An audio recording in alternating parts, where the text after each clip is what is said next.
Sir बात समस्या ये है कि इतिहास पढ़ते कितने लोग हैं, और इतिहास पे हमारे जो वर्तमान भारत है उसमें तो वामपंथियों ने कब्जा कर लिया और वो तो गलत इतिहास पढ़ा रहे हैं। हमारी जेनजी या हमारे लोग या हम लोगों ने, कितने लोगों ने इतिहास पढ़ा है या कितने लोगों को अपना इतिहास ज्ञात है? और सिर्फ ये समस्या मैं समझता हूँ कि सिर्फ हम हिंदुओं के साथ नहीं है सर, ये मुसलमानों को छोड़ के सबके साथ है। मैं 1967 में एक फिल्म आई थी, an evening in Paris. Paris की कहानी है, उसके पोस्टर पे अभी भी एफिल टावर है, अभी भी आप गूगल पे सर्च कर दीजिए। But the film was not shot in Paris, it was shot in Lebanon, क्योंकि उन दिनों लेबनान को पेरिस ऑफ मिडिल ईस्ट कहा जाता था। बहुत ही उन्नत, बड़ी मल्टी कल्चरल, बहुत ही जबरदस्त सोसाइटी थी। वहां की यूनिवर्सिटी, वहां की बैंकिंग व्यवस्था, वहां क्या लोग थे। बगल में वो 2-3 देशों में, जिसमें एक सीरिया था, शायद एक अल्जीरिया था, और ऐसे ऐसे मुस्लिम कंट्रीज में सिविल वॉर शुरू हुई तो इजरायली लेबनानियों ने ओह वेलकम, आप तो हमारे भाई हैं, दोनों हाथों से खोल के स्वागत किया।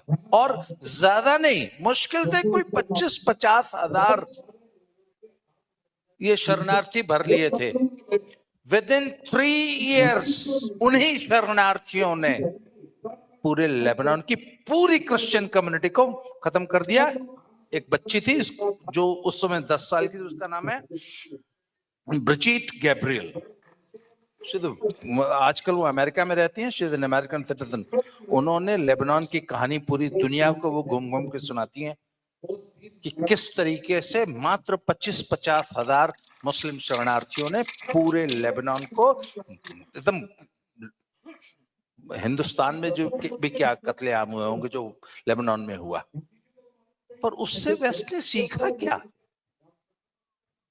लेबनान, अच्छा हम तो फिर भी, हमारा इतिहास तो चल रहा है 200, 300, 400 साल पहले हुए ना वो तमाम जिनके आप जिक्र कर रहे हैं। लेबनान तो 1970 में हुआ है, और आज पूरे वेस्ट ने इनको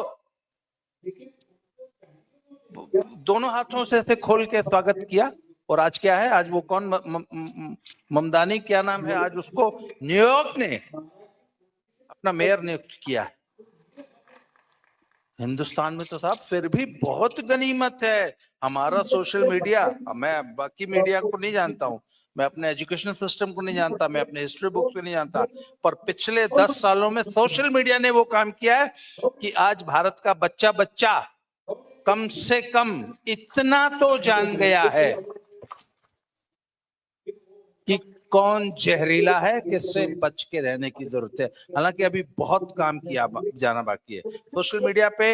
अभी क्या है, आप जो वामपंथी हैं उनके सोशल मीडिया हैंडल्स उठा के देख लीजिए, उनको जो रीच मिलती है। हम लोग तो आज भी 2500 और 5000 व्यूज पे तरस रहे हैं, जबकि देखते हमें लाखों लोग होंगे। पर यूट्यूब हमारे साथ क्या व्यवहार करता है, रोज मेरे पर स्ट्राइक आती है। मैं एक शब्द भी अगर कुछ बोल दूं मेरे चैनल पे स्ट्राइक आ जाती है। इसके बावजूद अभी पीछे कम से कम 15 राष्ट्रवादी चैनल्स पे लगातार स्ट्राइक्स आ रही थी। इसके बावजूद राष्ट्रवादियों ने जो मुहिम छेड़ी है उसका रिजल्ट आ रहा है।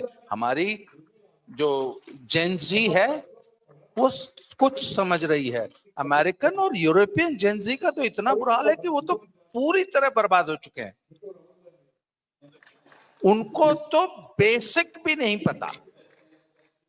तो सर हमारे यहाँ स्थितियां पहले से बहुत बेहतर हुई हैं, इसको थोड़ा सा और सुधारने की जरूरत है।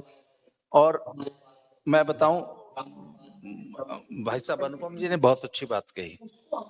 सबसे पहले तो अपना जो फैमिली स्ट्रक्चर है, फैमिली सिस्टम है, इसको ठीक करिए और अपने बच्चों को इतिहास का बोध, इतिहास जरूर पढ़ाइए। और ये बताइए कि कौन दोस्त है कौन दुश्मन है, दोस्त के लक्षण क्या होते हैं, दुश्मन के लक्षण। और मंदिर जाना शुरू किया। भाई साहब ने बहुत अच्छा पॉइंट किया कि बच्चों को अपनी पूजा पद्धति से, अपनी पूजन विधि से और मंदिरों से वापस जोड़ना बहुत जरूरी है। और जब आप उनको अपनी रूट्स से जोड़ेंगे तो बाकी काम तो अपने आप ऑटोमेटिकली ही हो जाता है। मैं आपको ये this lady Kavita, would you please please come forward, please please आइए प्लीज। वो छुप गई असल में। आपका नाम कविता मेहता है, she is come from California US. पिछले साल भी आई थी, इस साल भी आई थी।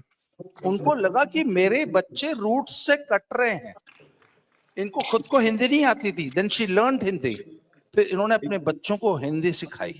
पिछले साल ये अपनी एक बेटी को उस समिट में लेके आई, राइट फ्रॉम अपने हस्बैंड के साथ। इस बार भी अकेले आई हैं। मैंने इनको देखा कि एक वरीड मदर, उसको कैसी चिंता है कि मेरे बच्चे वोक हो रहे हैं। इनकी 2 बेटियां हैं, शी सेज कि वो तो पूरी तरह वोक हो चुके हैं। इन्होंने बताया कि मेरी एक बेटी ने हमास को पैसा भेजा।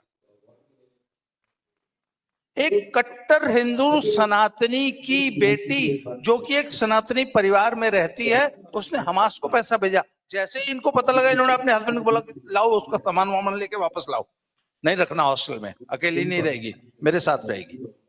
पेरेंट्स की ये ड्यूटी होती है कि अपने बच्चों को संस्कार दें। ये दोनों पेरेंट्स कमा रहे हैं, दोनों के पास फुर्सत नहीं है, बच्चे जो है इंस्टाग्राम और सोशल मीडिया के भरोसे छोड़ दिए गए। ये बड़ी दुर्भाग्यपूर्ण स्थिति है। The parents should take the responsibility. बच्चों को वोकिज्म से बचाना, बच्चों को इतिहास बोध कराना, बच्चों को शत्रु बोध कराना, ये पेरेंट्स का काम होता है। पेरेंट्स अपनी जिम्मेवारी अगर ढंग से निभाएंगे, मुझे मालूम है हम कर सकते हैं। Thank you very much.